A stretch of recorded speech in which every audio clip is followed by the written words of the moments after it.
Who has believed our message? To whom has the Lord revealed his powerful arm? My servant grew up in the Lord's presence like a tender green shoot, like a root in dry ground.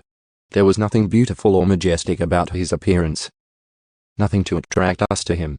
He was despised and rejected, a man of sorrows, acquainted with deepest grief. We turned our backs on him and looked the other way. He was despised, and we did not care.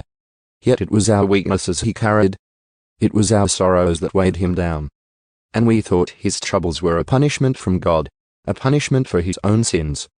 But he was pierced for our rebellion, crushed for our sins. He was beaten so we could be whole. He was whipped so we could be healed. All of us, like sheep, have strayed away. We have left God's paths to follow our own.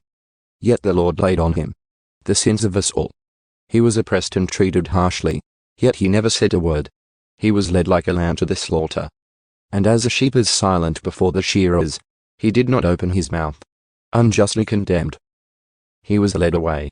No one cared that he died without descendants, that his life was cut short in midstream. But he was struck down for the rebellion of my people. He had done no wrong, and had never deceived anyone. But he was buried like a criminal. He was put in a rich man's grave. But it was the Lord's good plan to crush him and cause him grief.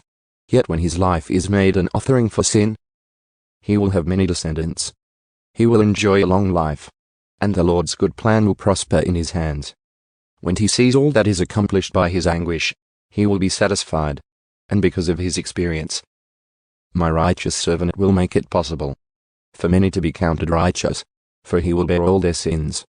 I will give him the honors of a victorious soldier, because he exposed himself to death. He was counted among the rebels. He bore the sins of many and interceded for rebels.